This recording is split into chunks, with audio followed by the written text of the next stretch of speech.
On the Afterworldly. At one time, Zarathustra, too, cast his delusion beyond man, like all the Afterworldly. The work of a suffering and tortured God, the world then seemed to me. A dream the world then seemed to me. And the fiction of a God colored smoke before the eyes of a dissatisfied deity. Good and evil, and joy and pain, and I and you, colored smoke this seemed to me before creative eyes. The Creator wanted to look away from himself, so he created the world. Drunken joy it is for the sufferer to look away from his suffering and to lose himself. Drunken joy and loss of self the world once seemed to me.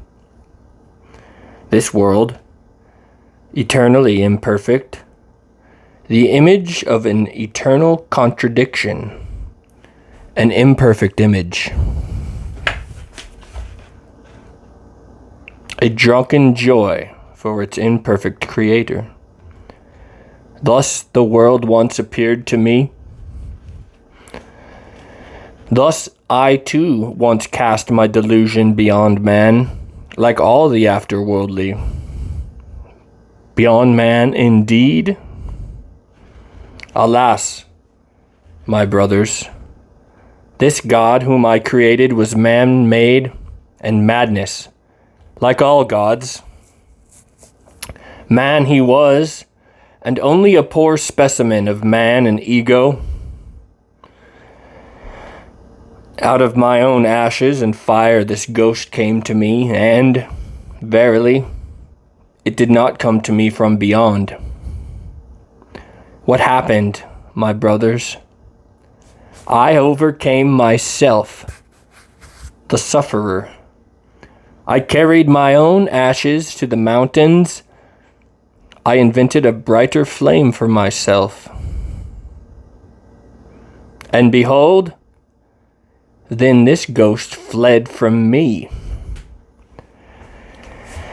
Now it would be suffering for me and agony for the recovered to believe in such ghosts. Now it would be suffering for me and humiliation. Thus I speak to the afterworldly. It was suffering and incapacity that created all afterworlds. This and that brief madness of bliss, which is experienced only by those who suffer most deeply.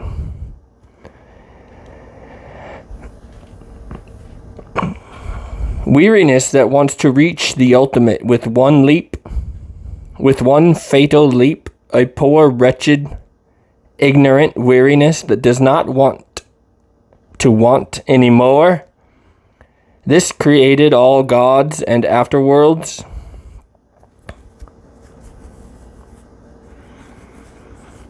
Believe me, my brothers, it was the body that despaired of the body and touched the ultimate walls with the fingers of a deluded spirit. Believe me, my brothers, it was the body that despaired of the earth and heard the belly of being speak to it. It wanted to crash through these ultimate walls with its head, and not only with its head, over there to that world, but that world is well concealed from humans.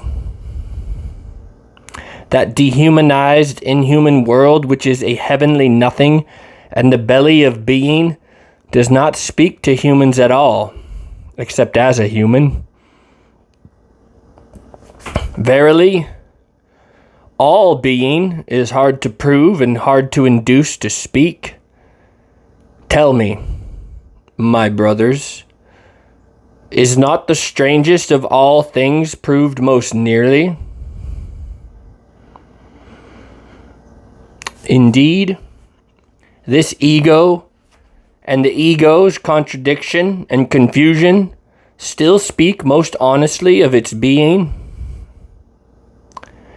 This creating, willing, valuing ego, which is the measure and the value of things.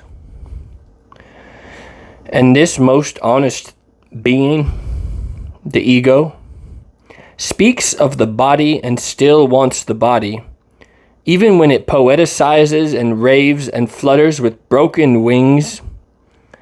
It learns to speak ever more honestly, this ego. And the more it learns, the more words and honors it finds for body and earth.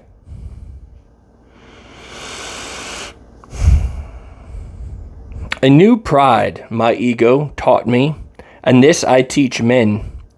No longer to bury one's head in the sand of heavenly things, but to bear it freely, an earthly head, which creates meaning for the earth. A new will I teach men, to will this way, which man has walked blindly, and to affirm it, and no longer to sneak away from it like the sick and decaying. It was the sick and decaying who despised body and earth and invented the heavenly realm and the redemptive drops of blood. But they took even these sweet and gloomy poisons from body and earth. They wanted to escape their own misery, and the stars were too far for them, so they sighed. Would that there were heavenly ways to sneak into another state of being and happiness.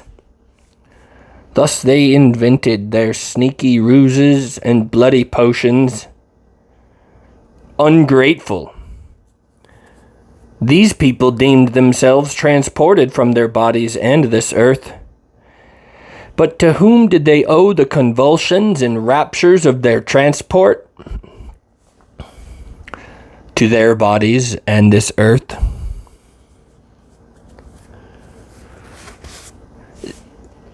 Zarathustra is gentle with the sick.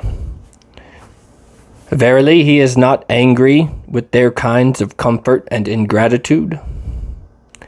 May they become convalescents, men of overcoming, and create a higher body for themselves.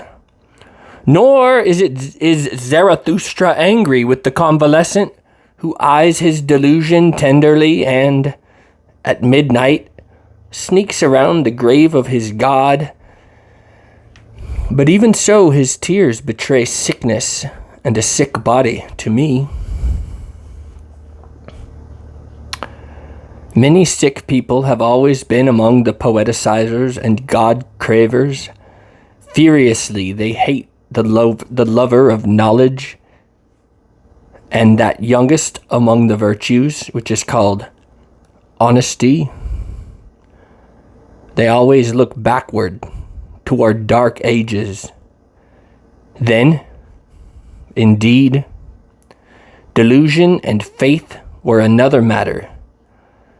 The rage of reason was godlikeness, and doubt was sin. I know these godlike men all too well. They want one to have faith in them, and doubt to be sin. All too well I also know what is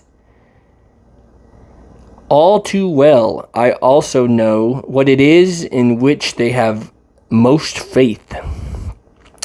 Verily, it is not in afterworlds and redemptive drops of blood, but in the body, that they too have most faith. And their body is to them their thing in itself. But a sick thing it is to them, and gladly they would shed their skins. Therefore, they listen to the preachers of death, and themselves preach afterworlds. Listen rather, my brothers, to the voice of the healthy body, That is a more honest and purer voice. More honestly and purely speaks the healthy body that is perfect and perpendicular, and it speaks the meaning of the earth. Thus spoke Zarathustra.